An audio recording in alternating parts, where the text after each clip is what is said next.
अरे भाई साहब, भारी बवाल हो गया है झारखंड के चतरा में। निशा भगत के बारे में अभी की जो सबसे बड़ी खबर आ रही है उसके बारे में बताया जा रहा कि निशा भगत सरना झंडा लेकर पहुंची थी और वहां पर निशा भगत के साथ ना सिर्फ झोटा झोटी हुई है बल्कि मुक्का वगैरह भी चला है और कूट कूट करके मारा भी गया है। और आखिर पूरा मामला क्या है, पूरा मामला इस बात से 8 मिनट की रिपोर्ट में हम आपको बताने जा रहे हैं। नमस्कार, मैं प्रिंस कुमार सिंह और आप देख रहे हैं पॉजिटिव टॉक्स। अगर अभी तक आपने चैनल को सब्सक्राइब नहीं किया है तो खबरों से अपडेट रहने के लिए कृपया चैनल को सब्सक्राइब कर लीजिए और जो लोग ऑलरेडी कर चुके हैं उन तमाम लोगों को हृदय धन्यवाद। अब बिना समय गवाए हम आपको वीडियो दिखाने जा रहे हैं, आप जरा ये वीडियो देखिए। आप देख सकते हैं कि यहाँ दो पक्षों के बीच नोकझोंक शुरू हो चुकी है। ये पूरा मामला झारखंड के चतरा जिले के सिमरिया प्रखंड के केंदुसरेट गांव की है, जहाँ पे माइनिंग बंद कराने को लेकर और सरना झंडा लगाने को लेकर ये तनाव शुरू हुआ है।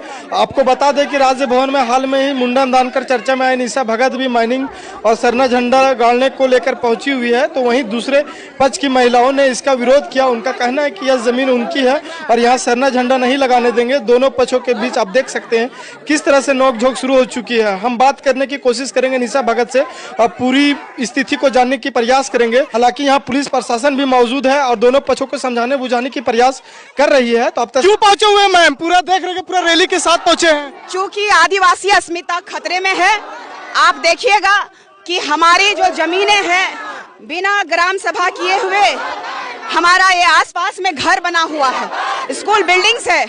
तो सबसे बड़ी बात है कि 500 किलोमीटर दूरी में होना चाहिए था। कौन माइनिंग पदाधिकारी जो अपने स्वार्थ के लिए, और यहाँ के डीसी जो कि लगातार पूरा झारखंड को पता है कि ये 5th शेड्यूल के तहत आने वाला झारखंड राज्य है और यहाँ के पदाधिकारी लगातार आदिवासियों का हनन कर रहे हैं। आदिवासी मुख्यमंत्री होने के बावजूद इस झारखंड राज्य में CNTSPT एक्ट का लगातार उल्लंघन हो रहा है, पेशा अधिनियम कानून लागू नहीं है, समता जजमेंट का लगातार उल्लंघन हो रहा है। तो सबसे बड़ी बात है प्रशासनिक पदाधिकारियों को हम यही बात कहना चाहते हैं कि प्रशासनिक पदाधिकारी संविधान के तहत एक नियमावली को फॉलो करने के लिए है, भारत की जनता को सुविधा देने के लिए है। तो हमें छलना बंद कीजिए।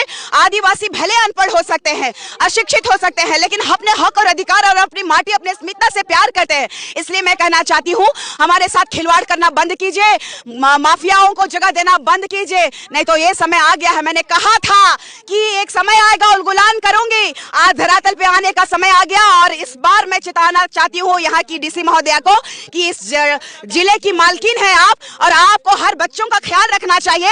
ऐसे में हमारी अस्मिता खतरे में है तो ये दुर्भाग्य का विषय, अविलंब इनको ना इस्तीफा दे देना चाहिए। जब हमारी रक्षा, हमारी जमीनों की रक्षा, हमारे संपदा की रक्षा, हमारे अस्तित्व की रक्षा वो नहीं कर पा रही है तो उनको स्वतः रेजिग्नेशन दे देना चाहिए। मैम अभी हम ग्राउंड पर है, देख रहे कि चारों तरफ खुदाई हो चुका है माइनिंग का, तो कहीं ना कहीं लीगल होगा तभी तो खुदाई हुआ है। मैम देखिए, सबसे बड़ा बात है कि ग्राम सभा की आवश्यकता पड़ती है कोई भी काम करने के लिए। हमने कहा है बार बार, आदिवासी संविधान का सम्मान करता है, आदिवासी विकास विरोधी नहीं है।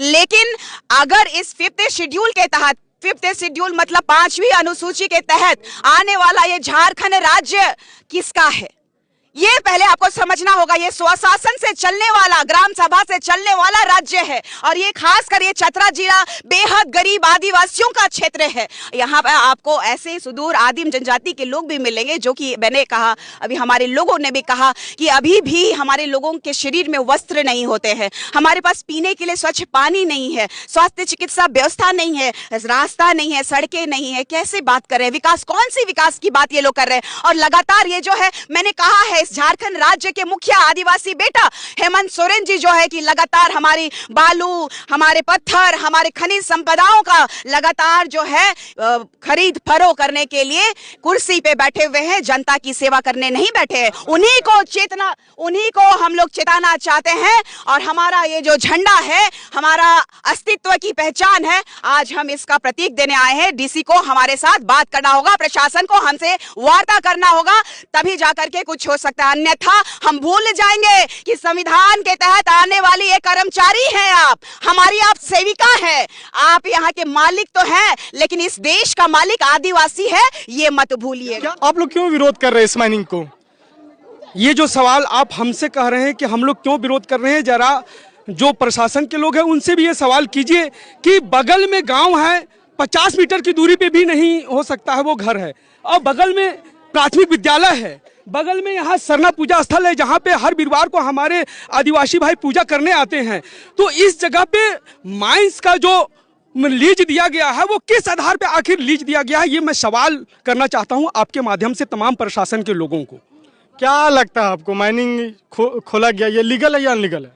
ये तो देखने से पता लग रहा है इलीगल माइनिंग है, क्योंकि माइनिंग उस जगह पे होता है जहां पे गांव से दूर होता है, किसी प्रकार का आम जनता की वहां को नुकसान नहीं होता है और साथ में ग्राम सभा की सहमति होती है। लेकिन यहां पे ना तो ग्राम सभा की सहमति ली गई है, चारों तरफ घर हैं, चारों बगल में स्कूल है। अगर यहाँ ब्लास्टिंग होगा तो कोई भी पत्थर का टुकड़ा बच्चों के किसी भी स्त्री पुरुष महिला बूढ़े बच्चे को लग सकता है, उसको जान ले सकता है। यहाँ इतने बड़े गड्ढे खोदे जा रहे हैं, पानी जल जमा होगा, इससे किसी भी बच्चे का हादसा हो सकता है, नुकसान हो सकता है। तो इस प्रकार से गांव के अंदर लीज देना मुझे नहीं समझ में आ रहा है कि इसके पीछे कौन से पदाधिकारी लोग हैं, क्या वो अनपढ़ लोग हैं या उनको यहाँ के आबो हवा, यहाँ के गांव के परिवेश से, गांव की जनता से उनको कुछ लेना देना है या नहीं है। मैं ये प्रशासन के लोगों से सवाल करना चाहता हूँ और अगर उनको कुछ नहीं लेना देना है यहाँ के जनता से तो मैं कहता हूँ तमाम गांव के जनता को उठाए और इस माइंस के अंदर दफन कर दे और माइंस चालू कर ले।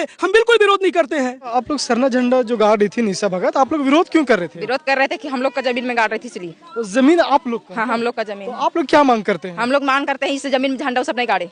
नहीं। तो ये कब से हम लोग से बातचीत नहीं करती है, 10 साल से सब हम लोग से उठन बैठन नहीं है, तो कहे सबको झंडा गाड़ने देंगे? तो वो गाड़ना है, उसको पूजा करना है तो दूसरे अपना घर में गाड़े झंडा है। तो आप लोग का ये अपना रहती जमीन है, रहती जमीन है हम लोग का।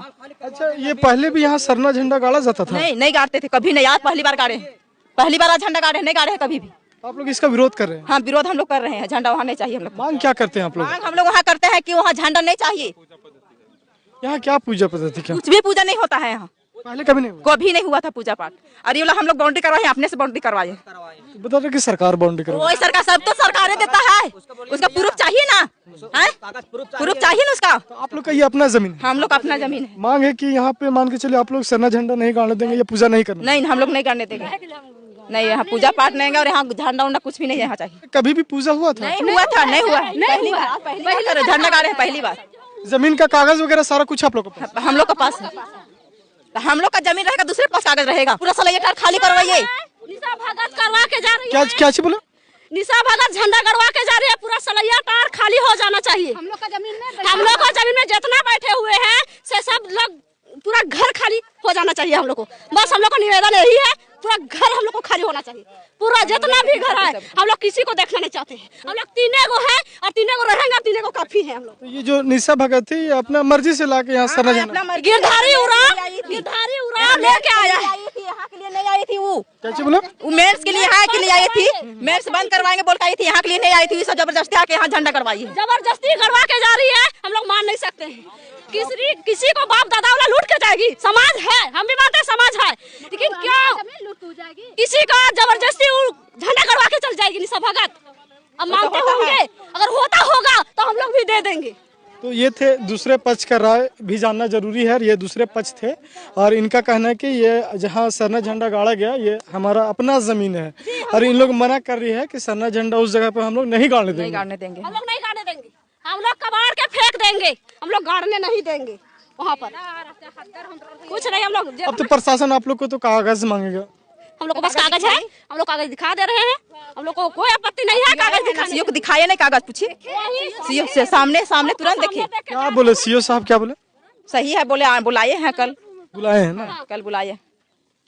तो वो सब भी पास रहता कागज, तो दिखाने बोलते ना कि दिखाइए। तो ये पूरा मामला झारखंड के चतरा जिले के सिमरिया प्रखंड के केंदू सलैया टाण गांव की थी, जहां पे सरना झंडा गाड़ने को लेकर विवाद हुआ। दरअसल यहां पे है सो निशा भगत पहुंची थी एक माइनिंग बंद करवाने को लेकर, लेकिन ये है सो निशा भगत है सो एक जो सरना झंडा है उसे गाड़ने पहुंच गई और वहाँ पूजा अर्चना की। लेकिन दूसरे पक्ष का कहना है कि ये ज़मीन हमारा है। और अब आपकी जो भी प्रतिक्रिया है कमेंट बॉक्स में लिखना ना भूलें। जुड़े रहे हमारे साथ। जय हिंद, जय भारत।